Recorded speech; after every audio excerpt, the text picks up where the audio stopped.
সম্পূৰ্ণ ঘটনা জুটিৰ পৰা নাথাকে যি আছে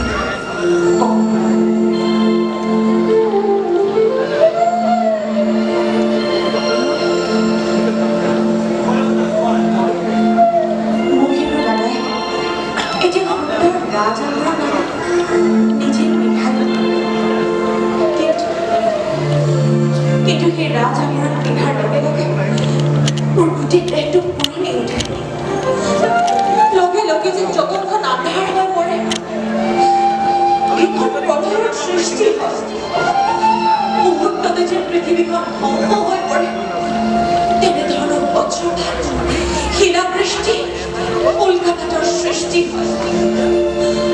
সেই প্ৰলয়ংকৰী মুহূৰ্তত দাদাই এটা কলাকাৰীৰ ৰূপ লৈ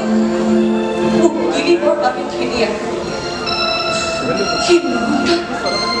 মোৰ ঘৰত গৈ এটা নহৰৰ মাজত সোমাই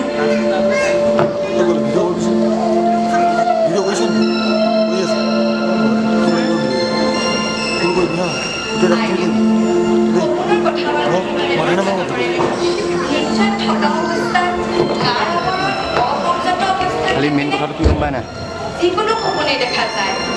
তেনে সপোন মই মুঠেই বিশ্বাস নকৰোঁ তেনে সপোনত কোনো মূল্য নাথাকে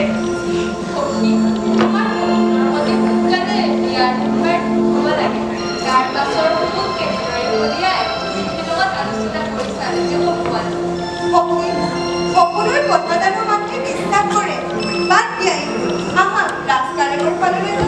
মহাৰাণীক আপুনি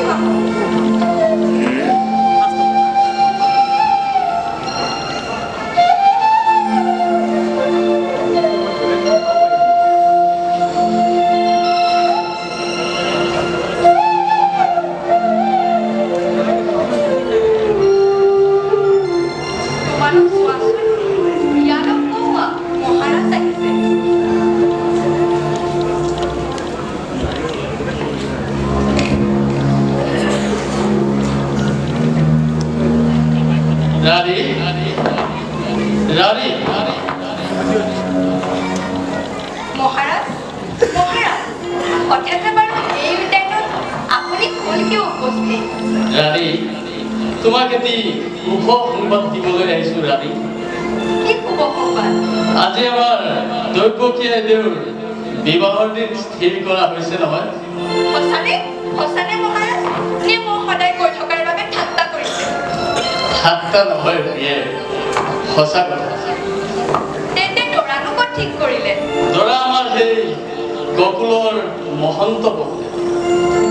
ভাল হৈছেনে বাৰু কিয় বাৰু ভাল নহ'ব মই এতিয়া যাওঁ এই সংবাদ কাৰেঙত দিওঁগৈ ৰাণী পৰিচাৰিকা হৰুৱাই পৌৰ মহিলাসকলক নিমন্ত্ৰণৰ ব্যৱস্থা কৰা আৰু আইদেউক আজিৰ পৰাই উপবাসে থাকিবলৈ কওঁ লগতে তুমিও আজিৰ পৰাই উপবাসে থাকিবা মই একো কিয় উপবাসে থাকিম